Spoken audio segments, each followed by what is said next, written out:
Hey, hey, hey.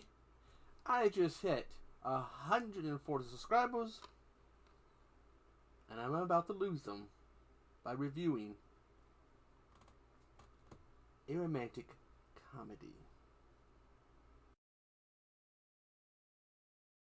Hey, hey, hey. It's the Pacific Northwest Geek here, Echo Zero, and I am here today with a completely different kind of review than what I have done in the past. As a car goes by, I'm going to be reviewing the 1987 horror comedy, or is it a romance comedy? Let's call it a horror romantic comedy. I'm going to be reviewing the 1987 romantic horror comedy, My Demon Lover. This was directed by Charlie Leventhal, written by Leslie Ray. It stars Scott Valentine, Michele Little, Robert Tubar, Gina Galagoro, and Arnold Johnson. Now this movie, the plot is that there's this girl named Denny. Yes, her name's spelled like the restaurant, just without the S. Played by Michele Little. And she doesn't exactly have the best of luck with guys. We see that at the beginning when the guy she's dating, basically him and his friends basically rob her house, and she comes home as they're leaving. Wow. And then later on he shows up and he just basically he's a complete asshole. And she's looking for the guy. Her best friend, Sonia, played by Gina Galgo, is basically kind of like, hey, you trying to tell her you need a better taste in men. To which a guy named Charles, played by Robert Tubar, who you may not remember his name, but if you watched Hercules and Xena back when those were on, there was a character called Salmonius or whatever. That's him. Anyways, he's trying to pick her up, but he's throughout the movie he's trying to pick her up. At the same time, Kaz, played by Scott Valentine, he's kind of a homeless, kind of slobby guy, and he's eccentric to say the least. He's basically got an issue, and he's a Pozoski, I think they call it. Basically, as you come to find out, when he was in junior high, I think it was, him and some friends went to go see this girl. I guess they were hoping, at least he was hoping to lose his virginity. Turned out her grandmother, who is she's Romanian, and she knows some with that Romanian cursing stuff, and curses him. And when he gets aroused, or let's say when he gets horny, he turns into a demon. And I don't mean figuratively a demon. I mean literally fangs, horns, claws, sometimes a tail. Even I mean, it's just. Anyways, they meet, and she's at first like, "Oh, get away from me," until I think it's like the boyfriend shows up, the ex-boyfriend shows up, and he saves her, and she tries to give him a home, and she starts to fall in love with him, and he falls in love with her too, but there's the whole he basically when he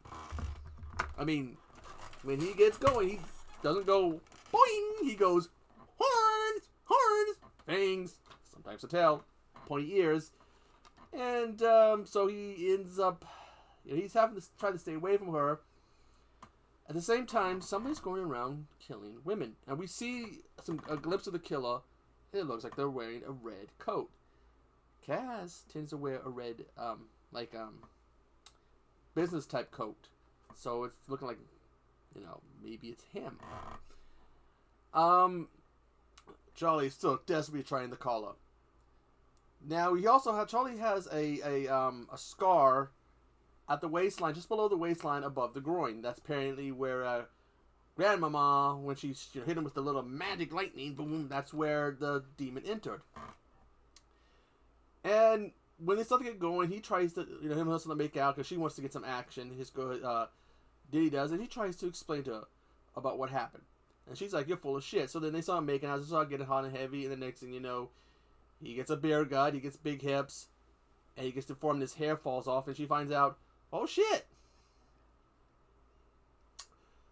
He ain't lying. And he has other forms too. Sonia's sister gets attacked, and she's talking about, she's basically describing Kaz's demon form. And later, once she's able to find Kaz afterwards, he runs out and he goes back. When she goes back to normal, and they talk about it, he says he's going to turn himself in because he thinks he might be what they're calling the Mangler. That's the name of the killer. And he's innocent. They don't know he's innocent, but the thing is, I guess he kind of blacks out. This spirit takes over, and they get a scene where finally she gets to see his demon form. But then, like, he's trying to get out of his demon form, and he bashes his head, completely bashes his head, goes down into his neck, into his chest. And he pulls it out, and it's got, like, this, because he can take on different forms. It's kind of like this Jersey guy, whatever, like, New Yorker guy, like, Bronx guy, and when she gets past him, because he goes to put his head in the fridge, and then he turns into an old lady who nags at her, and she punches the old lady's head out. And it's just, he takes on these different forms, but then Sonia and Charlie show up to try to save her because they think, there's on the buy-in that maybe there's something more to Kaz, and they realize they don't know how right they are. They go to save her.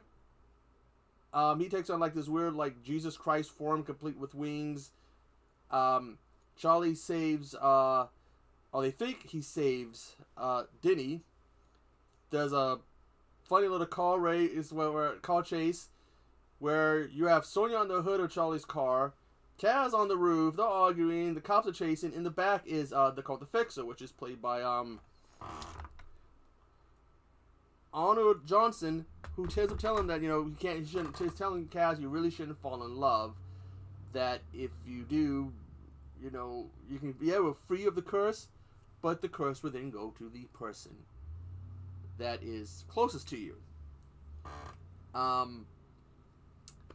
But basically, it all ends up they find out that Charlie, he is the Mangler, and the police show up, and Sonia's trying to tell him, why'd you demon out? You can get your wings, so you go to save him.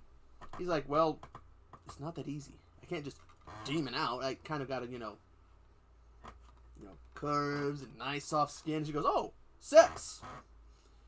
So they go off this side, they're having sex. Meanwhile, Charlie's taunting the police. Denny's there, she looks over. Her best friend and her boyfriend basically making out, and she's pissed, but hey, it works. He had to basically cheat on her so that he could save her, so he turns into a demon. There's this, he hits him on the roof, and they have an argument about basically he was with the girlfriend, and but the sniper realizes when he gets a look at Kaz in his demon form, he's like, it's a Pozoski. I probably saying it wrong. It all leads into a confrontation where it is discovered that Charlie is also a Pozoski. And what's more, when he's able to force Kaz to go back into his human form, and Kaz calls out the name of the girl he tried to have sex with years earlier. It turns out Charlie knows her, and yeah, he apparently was probably cursed by the grandmama too. And this leads to a fight. They save the day. Kaz kills Charlie, and then they find out that his whole thing about the Fixer saying the closest, it doesn't mean in the figurative sense. The person, romantically the closest to you personally. It's the person who's closest to you physically, which is the Fixer, who was arrested. He gets free and ends up chasing. Turns into a demon and chases down the officer who arrested him. I love this movie. I don't care for romantic comedies. It's not really my cup of tea. But this movie was made and released when I was 9 years old. I probably saw it about when I was 10 or so. So I probably saw it about 88, 89, whatever. And I spent years looking for it and could only find it on VHS for a high price. Finally found it on DVD. Would love it on on Blu-ray, but I can't find a copy for it on Blu-ray. This is an awesome movie. To me, it's awesome. I mean, this movie cost them $4 million to make, and they made like just over $3 million back. So they didn't turn a profit. They didn't break even. It's technically a dud. It's been bashed. I like it. I would suggest seeing this. Besides the trailer, I will put the link for it on Amazon, because this is a really cool it's PG-13 from the WB Archive Collection. Scott Valentine, my demon lover, falling in love. Can be very scary. If you can see it, that's kind of some of his forums. That's probably not going to focus. It is really an enjoyable movie to me. And again, I'm not big on romantic comedies. When I first saw this, I was into the Friday the 13th series, Star Trek, collecting comic books and superhero cards, living in Virginia and hanging out with my friends. Romantic comedies back then, much like now, weren't on my radar. So this is a very different type of thing for me to review on this channel. If you have seen this movie, I would like to hear what you guys think. It'd be kind of cool, because again, I enjoyed this.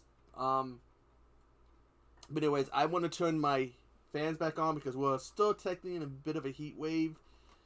But anyways, you probably might even hear my computer. The heat's just it's going us now. But anyways, I'm gonna try to get back to normal, to what I do. But anyways, I am Mecha Zero, and I will see you on the flip side.